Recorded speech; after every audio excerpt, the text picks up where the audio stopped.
It's your sprayer hose leaking under your sink. It's alright. We're going to fix it together. You got me. You came to the right place. So first of all, I recorded this video earlier today, but I want to show you this is the faucet that we're working on right here. It's the kind that has the clip on the sprayer hose. It's what I like about this type of faucet.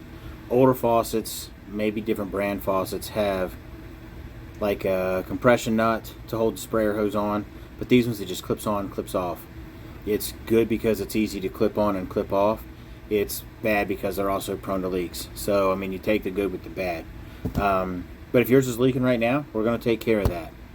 Okay. Now the first thing that you want to do is you want to verify that it's a sprayer hose. I did a video in the past about diagnose. Yeah, don't just go and change your sprayer hose and then without even really looking at it, because you might realize that you fixed the sprayer hose and it's a supply line, or it's a drain line or something like that. It might be the dishwasher. There's all kinds of things under there. So let's get started. Let's make sure that it's a supply line. What you want to do first is you want to reach up and you want to turn on the hot water. The reason you want to turn on the hot water is because a lot of plumbing is made of plastics and metals, and hot water can make them expand and contract.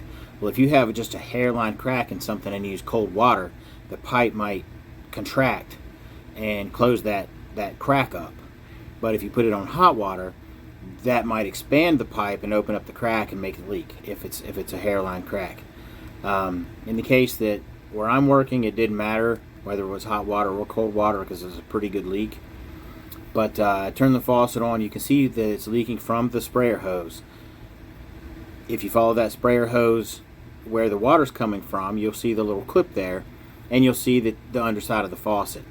That's how you know that it's a sprayer hose. The other thing, you can follow the hose the other way, and you can see that the faucet sprayer is on the end of the hose. Now, the next step of diagnosing is, while it's still running and leaking, I did stick my hand up under the sink and felt above, between the faucet and the clip, above the clip, and it was dry. But everything below the clip is wet. That right there is a clear indication that the clip itself is what is leaking. Okay, now we know what the problem is. Let's get started with the repair. So what you want to do is you want to turn the water off. You should be okay with just turning the water off at the faucet, but if you're really nervous or whatever, you can turn the water off under the sink as well. You turn the valves off down there and open the faucet to relieve the pressure. Totally acceptable, totally fine, nothing wrong with it. I just don't think it's needed in this case. Once you know the water's off and you know you're not going to flood your house or whatever, just simply reach up there, that clip. You want to look for the black button on that clip. Maybe it's not always black. It's a little button on the side, and it's real simple. You just push the button and pull the hose out. You can see right here in this clip, I did it completely with one hand, and as you can tell, it's actually not my good hand that I did it with. I just didn't have the wrap on at the time. So once you got it unclipped, some water will come out, but it's okay. That's just water that's been sitting in the hose. It's not under pressure or anything like that, so some water will spill.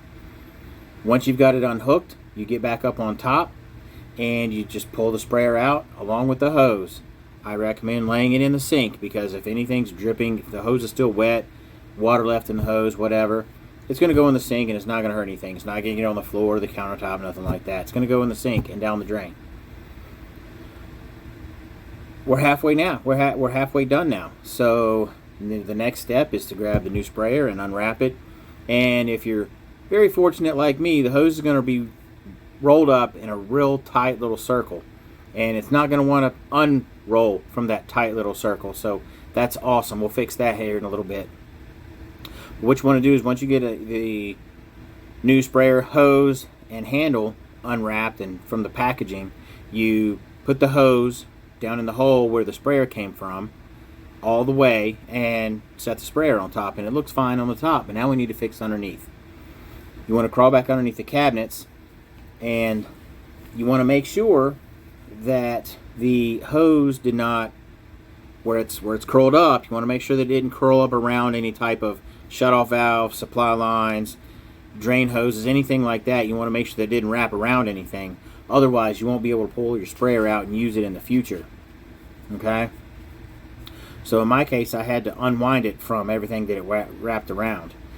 Once you get it unwound and there's nothing, it's not wrapped around anything or hooked on anything, you want to hook the hose back up.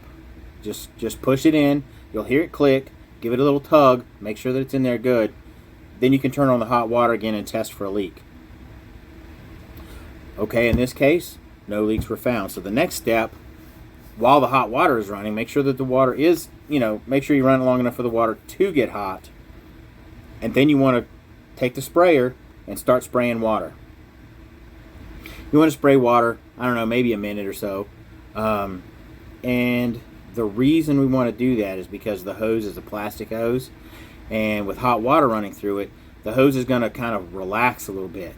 And when it relaxes a little bit, that's going to get rid of the tight rolls that we were talking about earlier. It's going to let it relax and straighten back out. So once you feel like the hose has started to relax a little bit, you shove the hose back down in there where it came from, set the sprayer back up where it goes. And when I crawl back under the cabinets, you can see now that the hose is hanging way down like the old one was. And the difference this time is there's no water dripping off the hose because we fixed it. At this point, you could say you're done, but I recommend you should at least clean up your work. Wipe up the water because in this case the cabinets are wood. That's more than likely your case as well. And you want to wipe up the water to make sure that you want to protect the wood because replacing cabinets is expensive. For a future, you could buy a thing called a cabinet saver. It's just a rubber or plastic mat. It just sits in the bottom of the sink, and that way if you have a leak, it hits that mat and rolls off into the floor, and it doesn't destroy your cabinets. So just something to think about for future leaks. So that wraps up this one. I hope you learned something today, and check back in to see what we're fixing next time. Thanks. Bye.